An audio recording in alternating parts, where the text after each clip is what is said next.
Bonjour à tous, bien-aimés. Je vous invite à ce que nous puissions effectuer une lecture dans 1 Jean chapitre 3. 1 Jean chapitre 3. Et je lirai à partir du verset 4. 1 Jean chapitre 3 à partir du verset 4, il nous est dit ceci. Quiconque pêche transgresse la loi, et le péché est la transgression de la loi. Or, vous le savez, Jésus a paru pour ôter les péchés. Et il n'y a point en lui de péché. Quiconque demeure en lui ne pêche pas. Quiconque pêche ne l'a pas vu et ne l'a pas connu. Petits enfants, que personne ne vous séduise. Celui qui pratique la justice est juste, comme lui-même est juste. Celui qui pêche est du diable, car le diable pêche dès le commencement. Le Fils de Dieu a paru afin de détruire les œuvres du diable. Quiconque est né de Dieu ne pratique pas le péché, parce que la semence de Dieu demeure en lui. Et il ne peut pécher parce qu'il est né de Dieu. C'est par là que se font reconnaître les enfants de Dieu et les enfants du diable. Quiconque ne pratique pas la justice n'est pas de Dieu, non plus que celui qui n'aime pas son frère. Amen. Amen. Voilà.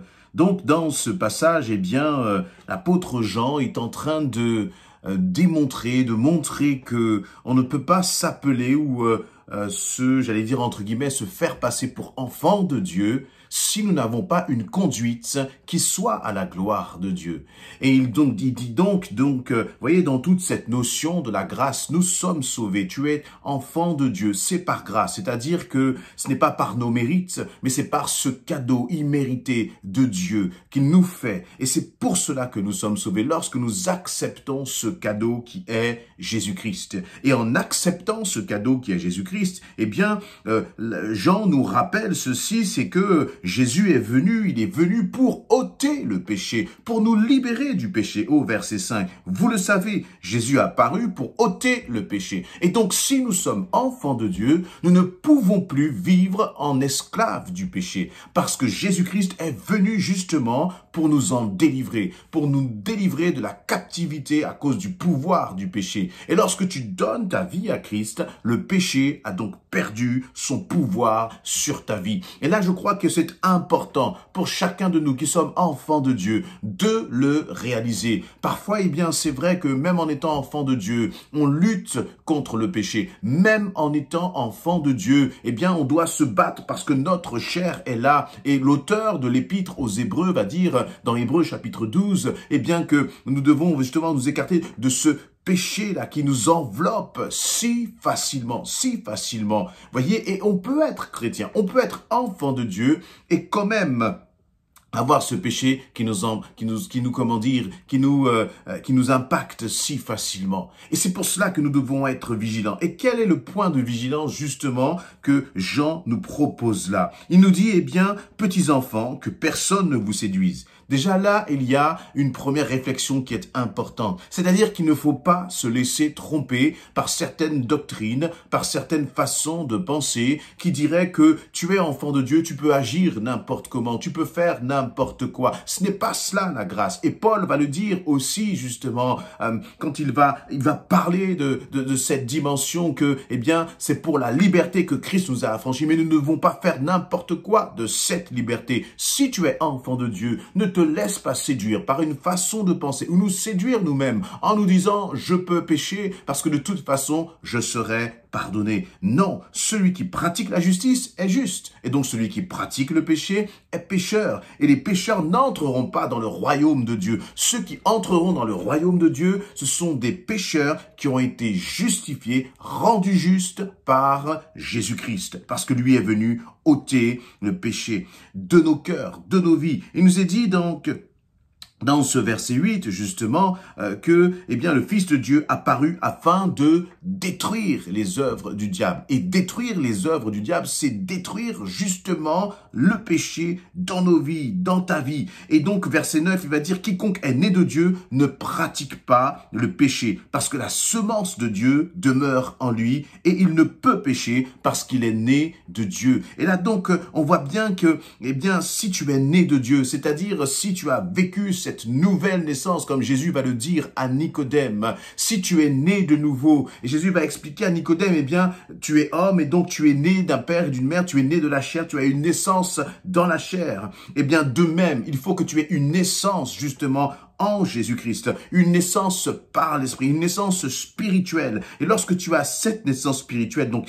tu es né de Dieu, eh bien tu ne pratiques plus le péché parce que justement tu es né de l'Esprit. Et comme tu es né de l'Esprit, il y a en toi une semence, il y a une graine de vie, va-t-il dire. Et cette graine de vie, c'est Jésus-Christ. Et cette graine de vie, elle prend autorité justement sur le péché. Elle prend autorité sur la mort. Ce qui signifie que lorsque tu as même des combats contre ta propre chair, lorsque tu as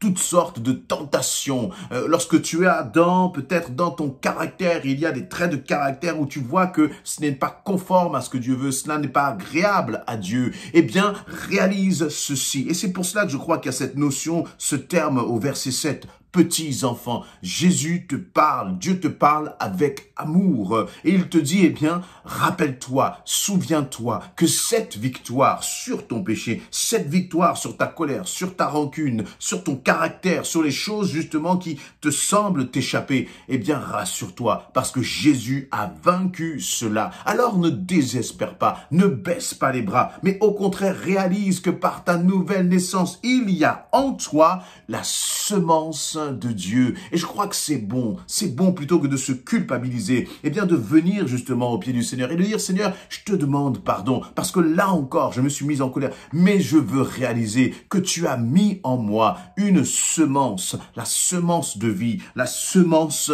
de Dieu. Est-ce que tu peux proclamer cela face à tes agissements? Et il dit, et un autre point qui est important dans ce verset 9, il dit donc, que celui qui est né de Dieu ne pratique pas le péché. Et pourquoi? Eh bien parce que la semence de Dieu demeure en lui. Et je crois que ça, c'est un autre point qui est extrêmement important. Non seulement de réaliser que la semence de Dieu est en toi, la semence de vie, la semence du Saint-Esprit, cette semence qui est plus forte que ton péché, eh bien elle demeure en toi.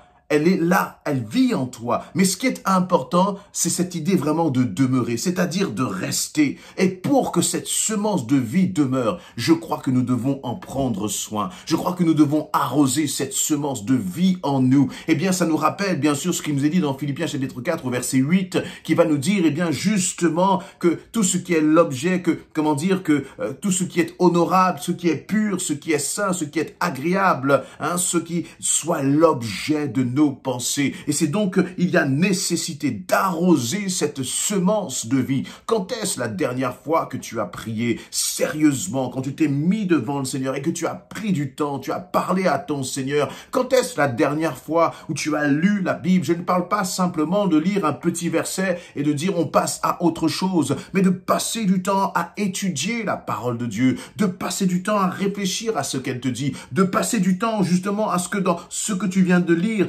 comment est-ce que tu pourrais le mettre en pratique? Quand est-ce la dernière fois pour laquelle tu as vraiment passé du temps avec ton Seigneur pour arroser justement cette semence de vie qui est en toi? Et laisse-moi te dire que si tu prends le temps d'arroser la semence de vie qui est en toi, la victoire contre le péché, tu verras combien elle sera facile. Parce que cette victoire, elle a déjà été acquise à la croix par Jésus-Christ. Il nous a rappelé, Jésus est venu pour ôter, pour retirer le péché, pas le retirer du monde, mais le retirer de ta vie, le retirer de ton cœur, toi qui appartiens à Jésus-Christ. Et il va terminer en disant, c'est par là que se font reconnaître les enfants de Dieu. Comment peut-on reconnaître un enfant de Dieu? Ce n'est pas parce que tu vas aller tous les dimanches à l'église. Ce n'est pas parce que tu vas, faire un jeûne. Ce n'est pas parce que tu vas suivre certains rites. Mais on va reconnaître un enfant de Dieu par rapport à un enfant du diable parce que justement, tu n'es pas dans la pratique du péché. Et je terminerai en disant que il y a un point qui est important, de même qu'au verset 7, Jean va parler de la pratique de la justice. Il nous est donc là parlé par opposition de la pratique du péché, c'est-à-dire un péché dans lequel, eh bien, je prends presque du plaisir et je recommence à nouveau à chaque fois. Si je pratique le péché, je suis un enfant du diable et les paroles de Dieu sont claires à ce sujet. Je ne peux pas me dire être enfant de Dieu et vivre dans l'adultère. Je ne peux pas me dire enfant de Dieu, m'appeler enfant de Dieu et vivre dans un quelconque compromis. Mais je dois avoir, si je suis enfant de Dieu, une profonde haine pour le péché, une profonde haine pour tout ce qui n'est pas agréable à mon Dieu. Parce que ce que je désire en tant qu'enfant de Dieu, c'est d'être agréable à Dieu, c'est de ne pas attrister le Saint-Esprit par mon attitude. Alors, souviens-toi de cela. Le Seigneur t'appelle petit enfant, une marque d'amour, une marque de compassion. Et si tu as à lutter contre le péché dans ta vie, la clé est simple. Prends soin de la semence de vie que Dieu a posée, a mis dans ton cœur.